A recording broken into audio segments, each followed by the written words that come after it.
Selamat malam Bapak dosen, selamat malam teman-teman.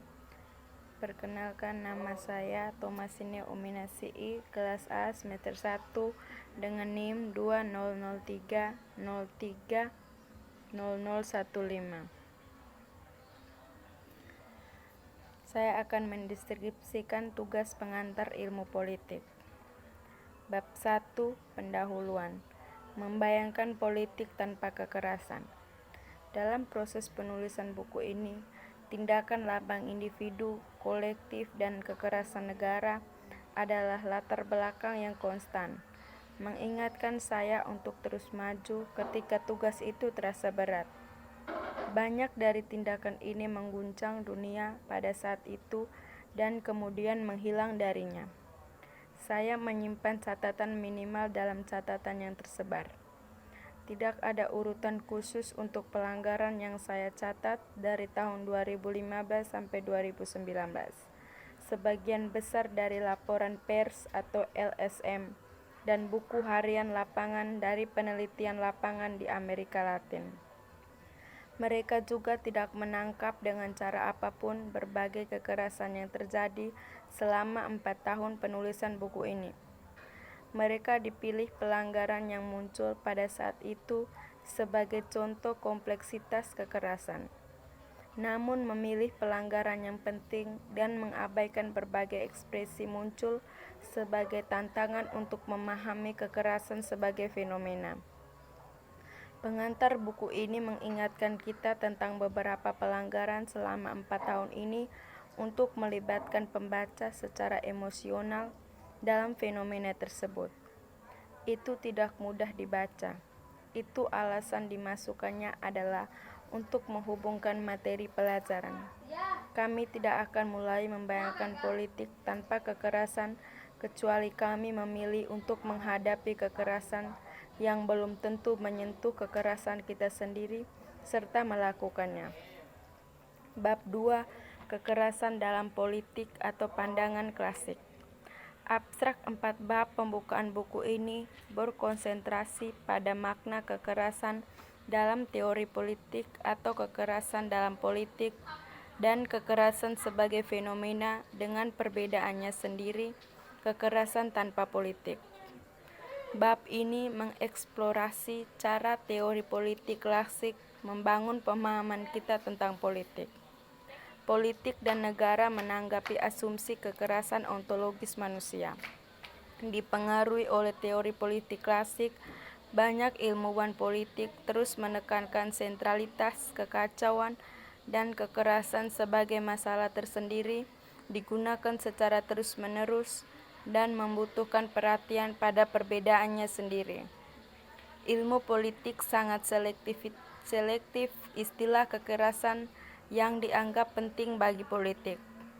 Meskipun ada beberapa perbedaan penting di antara ahli teori klasik, takut pada ontologis kecenderungan untuk persaingan kekerasan terus mendukung banyak dari kita pemahaman tentang politik dan negara.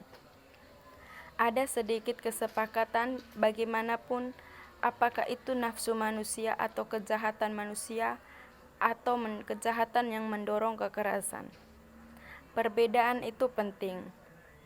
Bab ini berpendapat sudah waktunya untuk meninjau kembali pemahaman tentang kekerasan yang tampaknya membentuk sistem kami pemerintah dan untuk membenarkan sifat politik kita.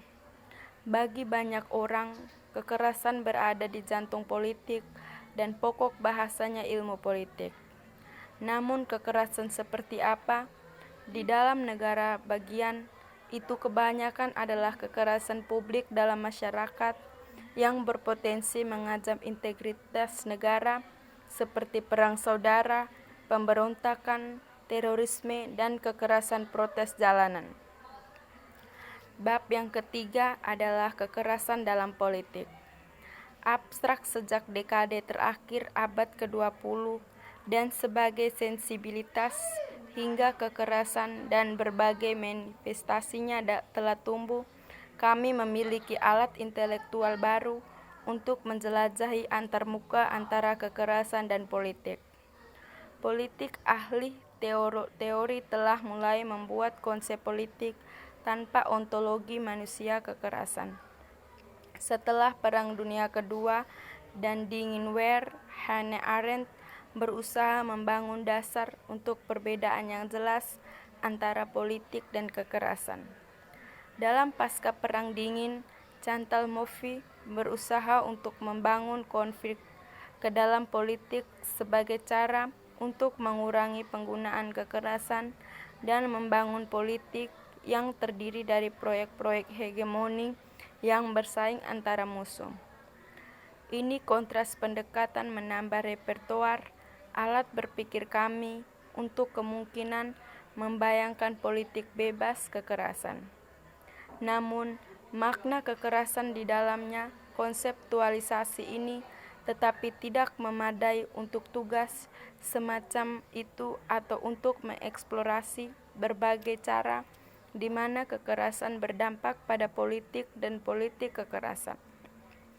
Bab kedua dari pasangan ini tentang kekerasan dalam politik membahas para pemikir yang berpendapat dengan cara yang sangat berbeda dan dari epistemologi yang berbeda bahwa politik dan politik dapat dibayangkan secara realistis sebagai cara untuk memungkinkan keharmonisan berkembang atau untuk memperhitungkan konflik manusia. Dengan cara ini, kekerasan dapat dikecualikan atau disampingkan dari ranah politik secara konseptual atau praktis. Bab 4. Perwujudan atau desense. Abstrak bab terakhir ditutup dengan pertanyaan, bagaimana kekerasan itu mengerti tanpa politik? Setiap tanggapan atas pertanyaan seperti itu menghadapi ketidakcukupan dialog interdisipliner atau ilmuwan politik dan ahli teori di satu sisi dan banyak disiplin lain yang terlibat dengan masalah kekerasan di sisi lain. Para teoris klasik mendasarkan pemahaman mereka tentang politik dan negara ontologi kekerasan manusia. Namun, yang mereka tekankan cukup berbeda dan pemahaman tentang kekerasan dalam alternatif-alternatif ini juga sempit dan pada akhirnya tidak persuasif. Meskipun mereka sangat maju diskusi tentang apa yang membuat kekerasan, tetapi bukan konflik, politik bebas kekerasan tetap menjadi proposisi utopis kebanyakan orang, dan kemungkinan konflik dapat dicegah turun kekerasan membutuhkan pemahaman yang jauh lebih saat yang satu tergelincir ke dalam yang lain. Jadi bab ini membahas sebagaimana kita bisa memahami kekerasan itu sendiri. Sekian dan terima kasih.